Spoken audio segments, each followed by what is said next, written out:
ಆನಕ್ರು ಎಂದೇ ಕನ್ನಡಿಗರಿಗೆಲ್ಲ ಚಿರಪರಿಚಿತ ಹಾಗೂ ಪ್ರಸಿದ್ಧರಾದ ಅರಕಲಗೂಡು ನರಸಿಂಹರಾಯ ಕೃಷ್ಣರಾಯ ಕನ್ನಡ ಸಾಹಿತ್ಯ ಲೋಕದಲ್ಲಿ ಕಾದಂಬರಿ ಸಾರ್ವಭೌಮ ಎಂದೇ ಖ್ಯಾತಿ ಪಡೆದವರು.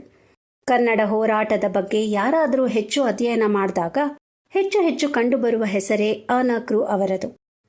ಕರ್ನಾಟಕದಲ್ಲಿ ಎಲ್ಲ ಭಾಷೆಯ ಜನರೂ ಇರಲಿ, ಆದರೆ ಅವರು ನಮ್ಮೊಂದಿಗೆ ಹೊಂದಿಕೊಂಡು ಹೋಗಲಿ, ಮಾತೃಭಾಷೆಯನ್ನು ಮೆಟ್ಟಿ ಮುನ್ನುಗ್ಗುವುದು ಸರಿಯಲ್ಲ ಎಂಬುದು ಅವರ ಮೂಲತತ್ವವಾಗಿತ್ತು. ಇಲ್ಲಿ ನಾವು ಅವರ ಕನ್ನಡ ಅಭಿಮಾನದ ತುಣುಕನ್ನು ಕಾಣುತ್ತೇವೆ. ಕನ್ನಡಿಗರಲ್ಲಿ ಸುಪ್ತವಾಗಿದ್ದ ಸ್ವಾಭಿಮಾನವನ್ನು ಜಾಗೃತಗೊಳಿಸುವ ಸಲುವಾಗಿ ಅವರು ಕರ್ನಾಟಕದಲ್ಲೆಲ್ಲ ಸುತ್ತಾಡಿ ಕನ್ನಡಿಗರಿಗೆ ಆಗುತ್ತಿರುವ ಅನ್ಯಾಯದ ವಿರುದ್ಧ ತಮ್ಮ ಚಳುವಳಿ ಭಾಷಣಗಳ ಮೂಲಕ ಪ್ರೇರೇಪಿಸುತ್ತಿದ್ದವರು. ಸಂಗೀತದಲ್ಲಿ ಕನ್ನಡಕ್ಕಾಗಿ ಆನಕ್ರು ಅವರ ಹೋರಾಟ ಉತ್ಕೃಷ್ಟ ಮತ್ತು ಅವರ ಕೊಡುಗೆ ಅಪಾರ.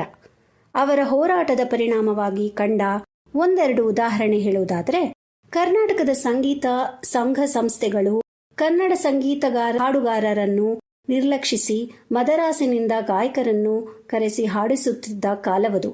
ಇದನ್ನು ಆನಕ್ರು ವಿರೋಧಿಸುತ್ತಿದ್ದರು. ಒಮ್ಮೆ ಹೀಗೆ ಮದರಾಸಿನಿಂದ ಎಂ.ಎಸ್. ಸುಬ್ಬಲಕ್ಷ್ಮಿಯವರು ಹಾಡಲು ಬಂದಿದ್ದಾಗ ಆನಕ್ರು ಅವರು ಅವರಿಗೆ ತಮ್ಮ ಚಳುವಳಿಯ ಉದ್ದೇಶವನ್ನು ವಿವರಿಸಿದರು. ಆಗ ಸುಬ್ಬಲಕ್ಷ್ಮಿಯವರು ಚಳುವಳಿಯ ಉದ್ದೇಶವನ್ನು ಒಪ್ಪಿಕೊಂಡು ತಮ್ಮ ಸಂಗೀತವನ್ನು ರದ್ದು ಮಾಡಿ ಹಿಂದಿರುಗಿದ್ದರು. ಮತ್ತೊಂದು ವಿಶೇಷವೆಂದರೆ, ಆನಕ್ರು ಅವರ ಕನ್ನಡ ಪರ ಚಳುವಳಿಯಿಂದ ಬೆಂಗಳೂರಿನ ಅಲಂಕಾರ್ ಚಿತ್ರಮಂದಿರದಲ್ಲಿ ಕೂಡ ಮೊದಲ ಬಾರಿಗೆ ಕನ್ನಡ ಚಿತ್ರ ಪ್ರದರ್ಶನಗೊಂಡಿತ್ತು. 1941ರಲ್ಲೇ ಮೈಸೂರಿನಲ್ಲಿ ದಸರಾ ಸಂದರ್ಭದಲ್ಲಿ ನಡೆದ ಕನ್ನಡ ನಾಡಿನ ವಿದ್ವಾಂಸರ ಸಮ್ಮೇಳನದಲ್ಲಿ ತಮಿಳುನಾಡಿನ ನಿರ್ಣಯವನ್ನು ವಿರೋಧಿಸಿ ಸಂಗೀತಕ್ಕೆ ಭಾಷೆ ಮುಖ್ಯವಲ್ಲ ಎಂದು ನಿರ್ಣಯ ಕೈಗೊಳ್ಳಲಾಯಿತು. ಅಲ್ಲಿಗೆ ಕರ್ನಾಟಕ ಸಂಗೀತದಲ್ಲಿ ಕನ್ನಡಕ್ಕೆ ಸ್ವಲ್ಪವಾದರೂ ಸ್ಥಾನಮಾನ ಸಿಗುವ ವಿಚಾರ ಮೂಲೆಗುಂಪಾಯಿತು. ಆದರೆ ಆನಕ್ರು ಬಿಡಲಿಲ್ಲ. ಮೊದಲಿಗೆ ದಾಸರ ಪದಗಳನ್ನು, ಶಿವಶರಣರ ವಚನಗಳನ್ನು ಸಂಗೀತಕ್ಕೆ ಅಳವಡಿಸುವಂತೆ ವೀಣೆ ರಾಜಾರಾಯರು ಮತ್ತು ಇತರ ಗೆಳೆಯರನ್ನು ಹುರಿದುಂಬಿಸಿ ಅವುಗಳನ್ನು ಕನ್ನಡ ಸಾಹಿತ್ಯ ಪರಿಷತ್ ಪುಸ್ತಕ ರೂಪದಲ್ಲಿ 1942ರಲ್ಲಿ ಪ್ರಕಟಿಸಲು ನೆರವಾದರು. ಇಷ್ಟಾದರೂ ಮುಂದಿನ ವರ್ಷಗಳಲ್ಲೂ ಸಂಗೀತ ಕಚೇರಿಗಳಲ್ಲಿ ಕನ್ನಡದ ಕೃತಿಗಳು ವೇದಿಕೆ ಹತ್ತಲಿಲ್ಲ. 1956ರಲ್ಲಿ ಕನ್ನಡ ನಾಡು ಉದಯವಾದರೂ ಸಂಗೀತ ಸೇರಿ ಎಲ್ಲ ರಂಗಗಳಲ್ಲಿ ನಿರೀಕ್ಷಿತ ಮಟ್ಟದಲ್ಲಿ ಕನ್ನಡಕ್ಕೆ ಮೌಲ್ಯ ಹೆಚ್ಚಲಿಲ್ಲ. ಕನ್ನಡ ಸಂಗೀತಗಾರರ ಸಹಕಾರವೇ ಇಲ್ಲದೆ, ಯಾವ ಸಾಂಸ್ಥಿಕ ಸರ್ಕಾರಿ ಬೆಂಬಲವೂ ಇಲ್ಲದೆ ಆನಕ್ರು ಅವರು ಸಂಗೀತದಲ್ಲಿ ಕನ್ನಡಕ್ಕೆ ಪ್ರಾಶಸ್ತ್ಯ ಬರಲೇಬೇಕು ಎಂದು 60ರ ದಶಕದಲ್ಲಿ ಹೋರಾಟ ಆರಂಭಿಸಿದರು. ಇದು ಅವರ ಪ್ರಕಾರ ಕನ್ನಡ ಅಸ್ಮಿತೆಯ ಪ್ರಶ್ನೆ. ಆನಕ್ರು ಅಂದಿನ ಕನ್ನಡ ಸಂಘಟನೆಗಳು ಸೇರಿಕೊಂಡಿದ್ದ ಕರ್ನಾಟಕ ಸಂಯುಕ್ತ ರಂಗದ ಅಧ್ಯಕ್ಷರಾಗಿ ಇಡೀ ಸಂಗೀತ ಲೋಕ ಬೆಚ್ಚು ಬೀಳುವಂತ ಪ್ರತಿಭಟನೆಯನ್ನು ರೂಪಿಸಿದರು. 1963ರಲ್ಲಿ ಬೆಂಗಳೂರಿನ ಶ್ರೀರಾಮ ಸೇವಾ ಮಂಡಳಿಯ ರಾಮೋತ್ಸವದಲ್ಲಿ ಎಂ.ಎಸ್. ಸುಬ್ಬಲಕ್ಷ್ಮಿಯವರ ಸಂಗೀತ ಇತ್ತು.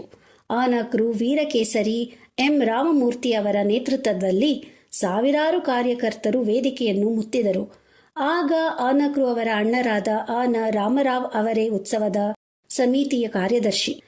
ಈ ದೊಡ್ಡ ಪ್ರತಿಭಟನೆಯೇ ಮುಂದೆ ಕನ್ನಡದ ಕೃತಿಗಳನ್ನು ಸಂಗೀತದ ವೇದಿಕೆಗೆ ತಂದಿತು. ಎಂ.ಎಸ್. ವಸಂತಕೋಕಿಲ ಅವರ ಮಗಳು ಮತ್ತು ಇನ್ನೂ ಅನೇಕರು ಹಾಡಿದ ಕನ್ನಡದ ದೇವರ ನಾಮಗಳು ಮನೆ ಮನಗಳನ್ನು ಬೆಳಗಿದವು. ವಿಶ್ವಸಂಸ್ಥೆಯ ವೇದಿಕೆಯಲ್ಲೂ ಮೆರೆದವು.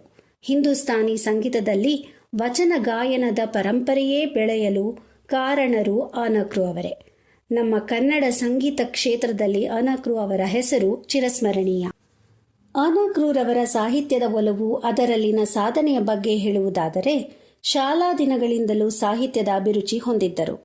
ನಟ ವರದಾಚಾರ್ಯರು ಒಡ್ಡಿದ ಸವಾಲಿಗೆ ಉತ್ತರವಾಗಿ ಒಂದೇ ರಾತ್ರಿಯಲ್ಲಿ ಮದುವೆಯೋ ಮನೆ ಹಾಳೋ ಎಂಬ ನಾಟಕ ರಚಿಸುವ ಮೂಲಕ ಸಾಹಿತ್ಯ ರಚನೆ ಆರಂಭಿಸಿದರು. ಆನಕ್ರು ಅವರಿಗೆ ಬರವಣಿಗೆಯೇ ಜೀವನೋಪಾಯವಾಗಿತ್ತು. ಅವರು ರಚಿಸಿರುವ ಸಾಹಿತ್ಯ 80,000 ಪುಟಗಳಿಗೂ ಅಧಿಕ. ಅದರಲ್ಲಿ ಕಾದಂಬರಿಗಳು 110, 15 ನಾಟಕಗಳು, 8 ಕಥಾ ಸಂಕಲನಗಳು, ಕಲೆ ಸಾಹಿತ್ಯ ವಿಮರ್ಶೆಗೆ ಸಂಬಂಧಿಸಿದ 20 ಪುಸ್ತಕಗಳು, 8 ಜೀವನ ಚರಿತ್ರೆಗಳು, 3 ಅನುವಾದ, 12 ಸಂಪಾದಿತ ಕೃತಿಗಳು, ಅಲ್ಲದೆ ಪ್ರಬಂಧ, ಹರಟೆಗಳೂ ಸೇರಿವೆ. 1934ರಿಂದ 1964ರವರೆಗೆ 100 ಕಾದಂಬರಿಗಳನ್ನು ರಚಿಸಿದವರು. ಆನಕ್ರು ಅವರ ಮೊದಲನೆಯ ಕಾದಂಬರಿ ಜೀವನ ಯಾತ್ರೆಯಾದರೆ 100ನೆಯ ಕಾದಂಬರಿ ಗರುಡ ಮೆಚ್ಚೆ. ಮಾಸ್ತಿ ವೆಂಕಟೇಶ್ ಅಯ್ಯಂಗಾರ್ ಅವರು ಒಂದು ಸಭೆಯಲ್ಲಿ ಆನಕ್ರು ಕುರಿತು ಹೀಗೆ ಹೇಳಿದರು: ನಾನು ತಮಿಳು ಕನ್ನಡಿಗ, ಮೀರ್ಜಾ ಇಸ್ಮಾಯಿಲ್ ಅವರು ಮುಸ್ಲಿಂ ಕನ್ನಡಿಗರು, ಆದರೆ ಆನಕ್ರು ಅಚ್ಚ ಕನ್ನಡಿಗರು ಎಂದು. ನನ್ನಂಥವರು ಕನ್ನಡಕ್ಕೆ ಅನೇಕರಿದ್ದಾರೆ, ಆದರೆ ನನಗಿರುವುದು ಒಂದೇ ಕನ್ನಡ. ಈ ಮಾತು ಆನಕ್ರು ಅವರ ಕನ್ನಡಾಭಿಮಾನಕ್ಕೆ ಸಾಕ್ಷಿಯಾಗಿದೆ.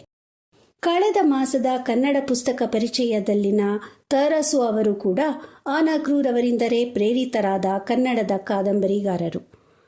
ಈ ಮಾಸದ ಕನ್ನಡ ಪುಸ್ತಕ ಪರಿಚಯದಲ್ಲಿ ಸಾಹಿತ್ಯ, ಸಂಗೀತ, ಚಿತ್ರಕಲೆ, ನಾಟ್ಯ, ನಾಟಕ ಕಲೆಗಳಲ್ಲಿ ಅಪಾರ ಒಲವು, ವಿಮರ್ಶಾ ಶಕ್ತಿ ಇದ್ದ ಆನಕ್ರು ಅವರ ಸರಣಿ ಕಾದಂಬರಿಗಳಾದ ಸಾಹಿತ್ಯ ರತ್ನ, ಗಾಜಿನ ಮನೆ, ಕನ್ನಡಮ್ಮನ ಗುಡಿಯಲ್ಲಿ ಹಾಗೂ ದೀಪಾರಾಧನೆ ಕೃತಿಗಳ ಪರಿಚಯವನ್ನು ಮಾಡಿಕೊಳ್ಳೋಣ ಬನ್ನಿ.